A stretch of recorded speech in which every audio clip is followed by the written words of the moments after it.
Highly successful individuals are always focused on what's next, but they often don't take time to reflect on their journey and how far they've come. I'm Craig Heatherly, host of the Path Less Travel podcast, where we dive into the journeys of extraordinary leaders. Their success rarely follows a straight path, and that's what makes their story so remarkable. Now let's dive into this week's episode after a brief message from our sponsors.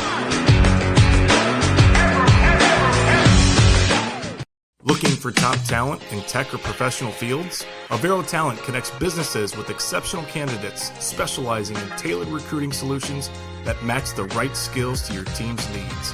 Whether you're building a team or searching for a tough-to-fill position, Avero Talent delivers the expertise you need to hire smarter, faster, and with confidence. Let us help you find your next star employee. At Cressy Leadership, we don't just train leaders, we transform business and change lives. Employees learn to communicate around difficult challenges. Leaders build skills that create a thriving culture. Companies become healthier and more successful. We're Erin Cressy, Mickey Hay, and Anna McEachran, your expert partners, trainers, and coaches. Join the organizations already thriving with Cressy Leadership.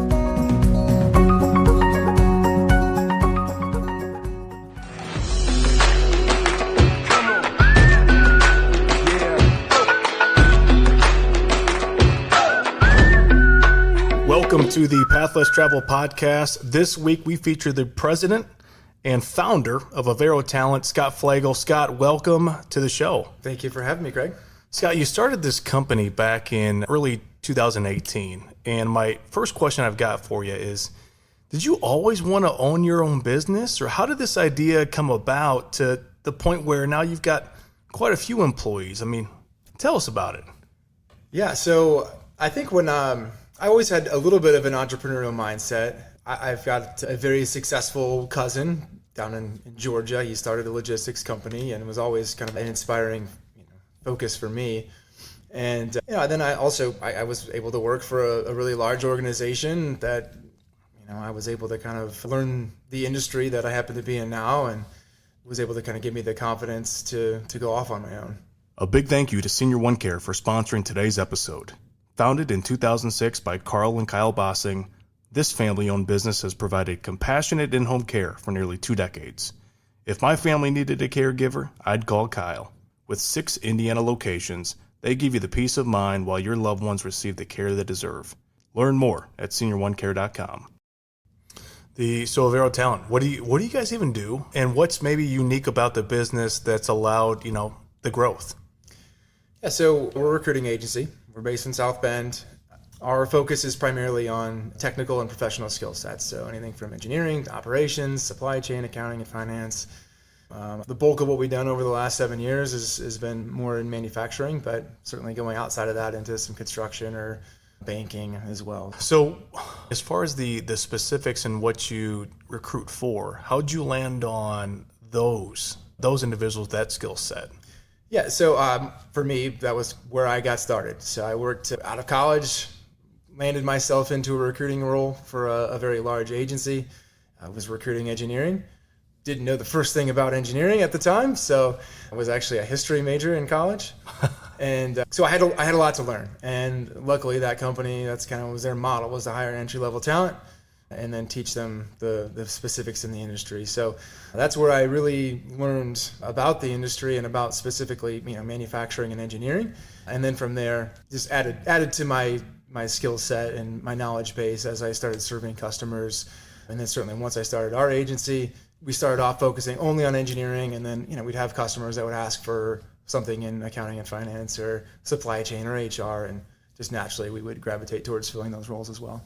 So the status of where you are today as a business, talk to us a little about just size, scope, scale, reach, and then maybe also then lead us into kind of what's on the horizon. Yeah, so there's 9 of us, and I guess from a scope or reach, most of our customers are focused in northern Indiana, so anywhere from South Bend or LaPorte, Michigan City over into Fort Wayne, and then Southwest Michigan. But oftentimes we have clients that have plants or locations throughout the country. So we've successfully delivered on searches from California to Florida, Georgia, New York and anywhere in between. So we actually have capabilities to recruit anywhere, especially in today's day and age with technology. We can leverage that to meet people face to face and screen and do all the things that we need to do that we used to only be able to really do locally. We can of course do nationally now. So you've expanded the reach nationally, and I'm sure you probably have capabilities to go somewhat internationally. As far as the business goes, what do you love the most about what you get to do and just where you're at today? Yeah, there's a few things. For one, people. I love people. I've always been a connector, and just being able to go out and interact with people from different companies to see what they do, how they do things. There's not a week that goes by where I might not go out and tour a facility or take a client to lunch and learn about what's going on. What kind of programs are they launching? What kind of what's the current state of business? So I love that. I love the exposure that I get to so many different things because I'm just naturally curious. I love to learn about how people do things, how things are made, and then I'm passionate about people as well. So we have a chance to impact people in significant ways. So someone maybe they've worked at the same place for 20 years and they haven't really looked for an opportunity, and we go out there and we get them up to the market when it comes to salary. So we give them a huge salary increase by connecting them with another employer, or someone's been out of work for a while and they haven't been able to find that right opportunity, but we're able to connect them with somebody. I could give you so many stories of people that call us 6 months into a job or just right after they've landed the position through us, and you can really tell that it impacted them because of the stories that they've shared or the sincerity in their voice. You can tell that it was a huge impact. So those types of things are really rewarding. And then lastly, being able to build a team of people that I love to work with, and being able to work with clients that I love to work with. Again, that kind of brings the people back into the equation. For me, it's just a huge reason why I'm fortunate in the role that I find myself in, is being able to impact people on my team and also positively impact clients. Yeah, why does you've now mentioned the word impact a handful of times. I mean, why is that so important to you? When you think about impacting companies, potential employees of those companies, your employees, why does having an impact matter so much to Scott Flagle? I think I am a people pleaser at heart. I love to see people happy, and I love the responsibility of having people look to me for their careers, their livelihoods. It's part of the thing that gets me up every day. And I think if at the end of my career, when I look back, if I have a lot of people, whether those are clients or candidates that we've worked with over the years, or people that have worked for me internally, I think if I can look back and know that I've impacted those people in positive ways and in their lives and with their families, then that's very, very fulfilling to me.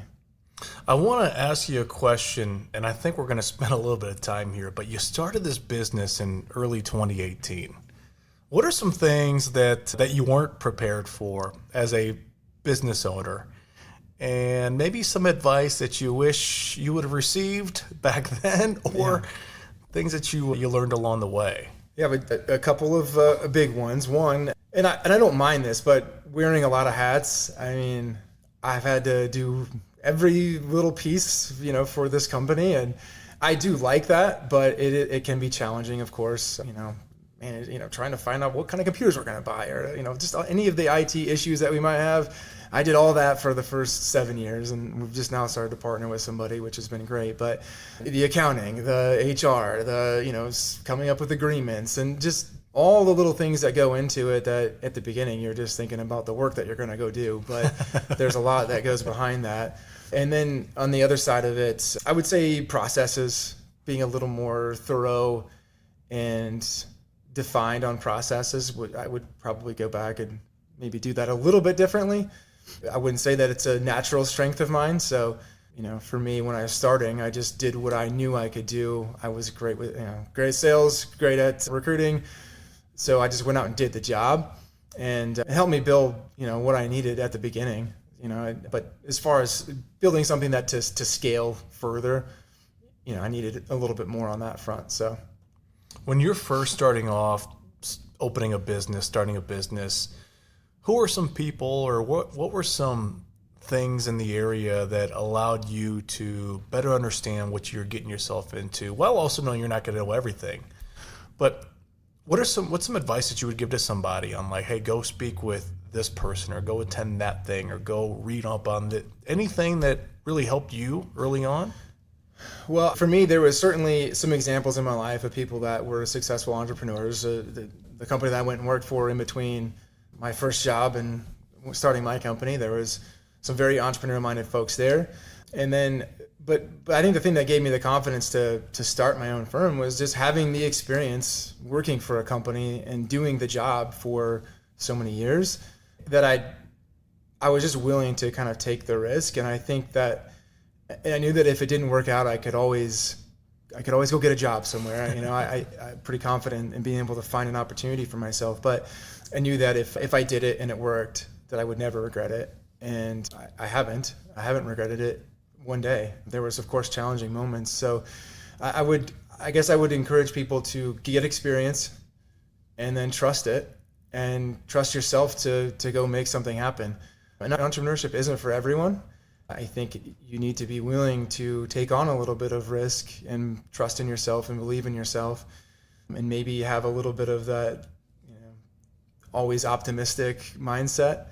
But, for me, I think just encouraging people to take a first step. And then from there, of course, reach out to anyone else in the area that might have started a company or is in leadership, and you can kind of work through some of the specifics once you start the first step of the process. Who are some people that along the way for you help guide you, keep you on the right path, challenge you, maybe point out some blind spots that you may have? And what were those lessons like, and what were your takeaways? Yeah, I've had a few great mentors. A couple of folks that I worked for in my previous employer that just were fantastic leaders, always knew when to push me, or when to tell me that I was doing okay. They just kind of always knew the right buttons to push, and also when to hold me accountable. And I still maintain relationships with those people. I talk to them at least once a month. And as I was considering getting going, those were people that I also confided in.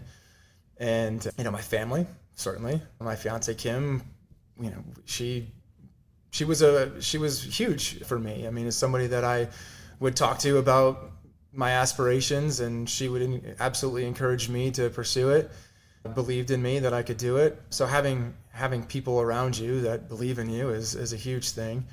The first person I hired believed in me. She basically took a chance and didn't make any money for the first few months. I wasn't able to pay her anything because I didn't have any money. So, but again, she believed in me, and we made it work, and she's still with us today. So Scott, the title of the podcast is The Path Less Traveled. And when you think about your life, your leadership journey, being a business owner, and you hear those words, what comes to mind? How do you relate? I think for me, I've been able to overcome obstacles and just find solutions to probably small problems, but for some, maybe they would see them as larger obstacles. If I think back to the beginning, just starting off trying to find clients, right? So, we had no clients. Luckily, I had a lot of relationships in this kind of general marketplace from my previous work experience. So, with the first couple of months, it was a lot of, hey, Scott, it's great to see you. I love to hear what you're doing, but we just filled a couple of, engineering roles, and we'll keep you in mind for the next one. So, those are just people that you have to stay in touch with and just have faith that it will come around. And it absolutely did. But you talked about the small challenges to kind of overcome. Again, you get the first client that says they want to move forward, I need an agreement to send them. So I got to come up with that. And, how are we actually going to go out and find these people? Which, of course, we were able to lean on some technology and tools and stuff that we've used before. But doing it for yourself and starting from zero, it was challenging. So looking back on that, I think that's something that has served me very well is seeing some small, curveballs coming at us and being able to really overcome it.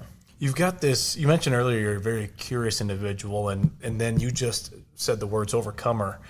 And it's like you break through in moments that need you to break through, whether it be personally or within the business. I've known you for quite some time now. What is it about your makeup, your DNA, that's allowed you to not see, some of those challenges that may be big challenges for others, they're just not as big for you?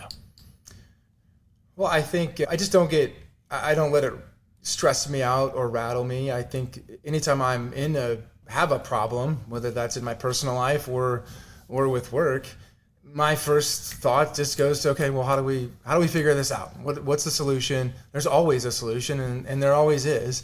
You just have to find it.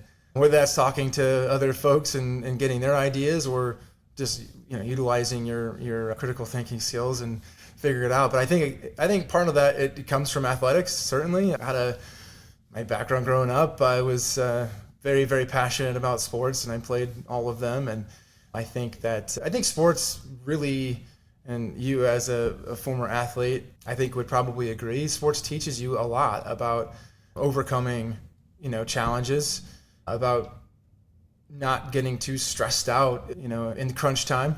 Your team needs you. You got to step up, whether it's to make a shot or throw a pass or catch a ball. I feel like it's not a huge leap to draw a line over to business, because, it's the same. My team needs me to find new business. My team needs me to come up with an agreement. My team needs me to fix the computer. I'll do it. So I think athletics probably helped shape me a great deal. So how do you infuse that into others that maybe didn't have that background, have those moments of breakthrough? Because we recognize, that's what makes a great team. It's the we over me. It's the I'll do anything for the guy or the gal next to me. But unless you live in that world, it's hard to just grasp the meaning of that. I'm just going to roll up my sleeves and get this done for the team. Gosh, how do you manage that? I think the first part of that is to find people that also align with your values. And people that, that was part of any of the people that are on my team because they see the big picture, they care about each other, they want to win, and they're competitive, first and foremost. And this, and recruiting is a very competitive industry. There's a lot of recruiting agencies out there. So if you're not of a competitive mindset, you're probably not winning in this business. So, finding people that already kind of align with that maybe just need to be shaped a little bit to your specific organization are key. But that was, for me, one of the biggest things I set out to do when we added to our team, was to find people that kind of fit the mold already. Yeah. So you started this in 2018, and you've grown it to where it's at today. As a leader, what's your next step in your journey as a business owner, as a leader of a company, to grow in? What next steps of growth are you looking to really dial in so that you can take the next step as a company? So I talked a little bit about this earlier about process. If I could go back and do things a little bit different, I would probably be a little more process focused and less kind of by the gut. And so for us to go from 9 to, let's say, 15 people or 20 people, we need to continue to evolve that and put a little bit more repeatable process in place, so for people to follow, where if I'm not there to kind of show and be the example every day, that we can still be successful without that. And we'll continue to look into other markets. So we, of course, our main focus is Northern Indiana, Southwest Michigan, but there's a lot of larger markets out there that we could compete in. And it's just about finding the right people that have some verifiable success that we can kind of take and plug into our operation and then build with them in another market. And how do you identify talent for your team? What are some things that you look for? You mentioned it's a competitive market, competitive industry. How do you find the right fit? Yeah, so we're a little bit different than some in the industry in that There's a lot of companies that hire kind of entry level. They lean on their processes or their technology, and I think we're probably a little bit different in the fact that I look for people that have experience. I want people that have, and it could be a variety of experience. I mean, we have one person on our team who is a former HR executive in the area. We have one person on our team who ran operations in a manufacturing type setting. So, whereas from an HR or recruiting standpoint, sometimes people just look for people that have been recruiters, which we do look for that as well sometimes. But I think, again, more than anything, the experience probably isn't as important as the mindset of the individual. Again, I want people that are very competitive. I want people that care about impacting others. And I want people that will follow through on their commitments. So I think as long as I have some of those core values, we can build on the rest. And of course, you have to be a people person. You need to be able to connect. So you have maybe a 10 or 20-minute conversation with a candidate. That person needs to know that you care about them, that you have their best interest at heart, and then you also need to get to the kind of meat and potatoes of their lives and their interests to be able to kind of link them with the correct opportunity. So I would say those are the things that we look for. Scott, a couple of questions here before we wrap up. As you reflect back on your life, professionally, personally, what are you most proud of when you hear that? Like what comes to mind? I think kind of reflecting on the full journey, I'm really proud of the young me that was in my first job. I was making great money. I was successful. I had a great role in a great company, and I was hitting incentive trip contests and performing well, and I had a bright future in that company. And I just had this burning desire to go out and experience something different and grow my skill set and learn a new industry and just see what else is out there. And so I made what at the time was just a really, really hard decision to leave that company.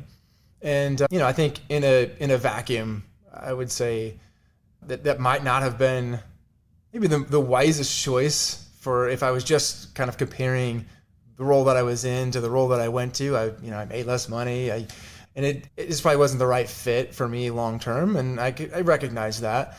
And but it enabled me to kind of fulfill my non-compete and kind of put me in a position where I had the freedom to kind of choose what I wanted to do next.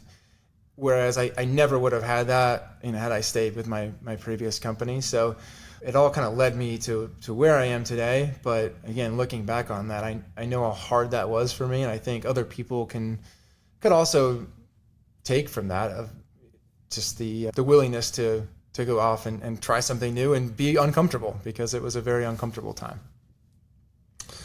What about anything personally most proud of? Anything else come to mind?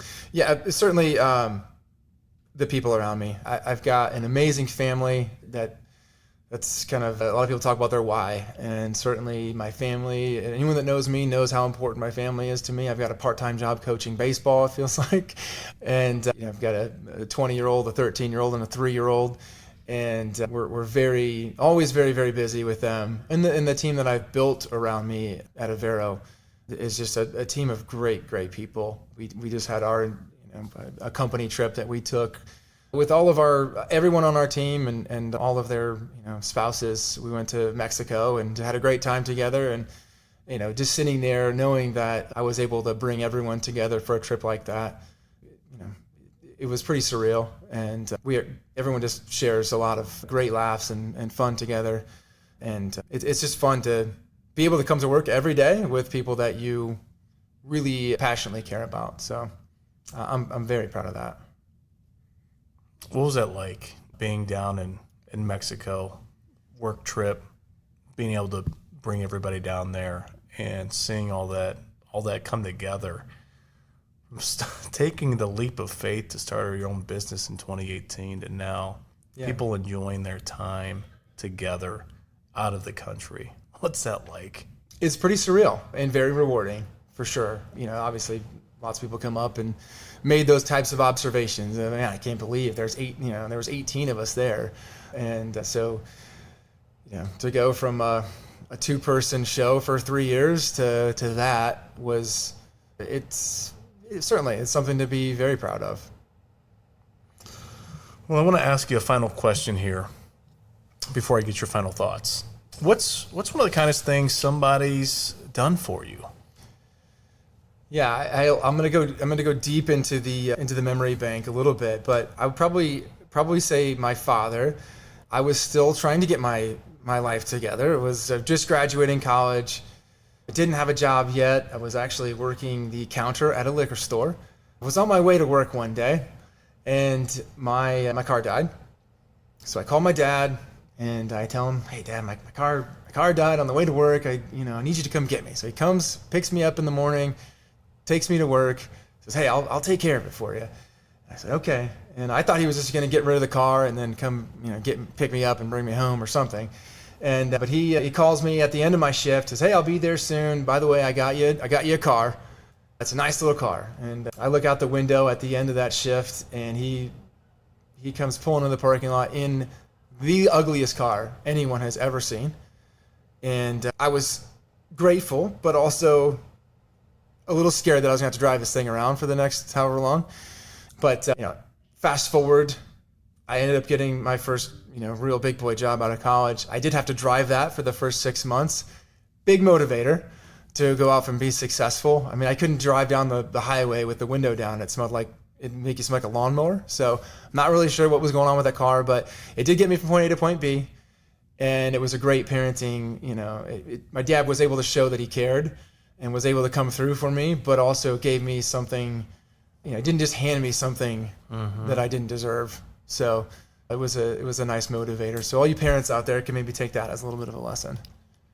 So what final thoughts do you have as we wrap up about advice to somebody that's starting a company, or leadership advice, or just anything that you want to share about Avero Talent here as we wrap up? It's opportunities yours to share whatever you want. Yeah, I think for an aspiring entrepreneur, I would tell them to try to find that sweet spot of leadership. For me, what comes easy to me is kind of the EQ side. I'm very in tune with how my team is feeling, how things are going, but finding that middle ground of being also process driven, numbers driven, and so not necessarily being so far that way where you lose the human touch and the personal side of leadership, but then also not being so far on the EQ side where you're kind of losing out on driving for results and pushing your team. So and getting experience. And I wouldn't just dive right into entrepreneurship. I mean, some people do that and they do it successfully. It wouldn't have worked out well for me. I needed to get some experience in the industry that I wanted to go in first, and that really helped carry me over to where I am now, where I think if I was going to go lead another type of organization, I could, just given the experience that I've had. And then lastly, I would just have the courage to start, and whether that's coming up with the name, the overall premise, and a logo, going from there, and then building from there, and talking to some other people in the community, people that you've worked with in the past, other people that have led you in the past. Rely on them. There's people that have already been down this road. They can really help you avoid certain pitfalls, or make some mistakes that they likely have been through, or help you avoid problems that they've kind of already solved, and they might be able to give you the keys to pass that test before you even have to get to it. So, well, thanks for doing this. Thanks for just sharing just your story of courage, of authenticity, and just what's on the horizon for the company and how you're kind of wrestling through that right now. So I'm excited to see what happens in the next few years there with the Avero Talent, and I appreciate you doing this. Thank you for having me on, Craig. It's been great. Well, that's it for this week's episode of the Pathless Travel Podcast. Until next week, have a great day.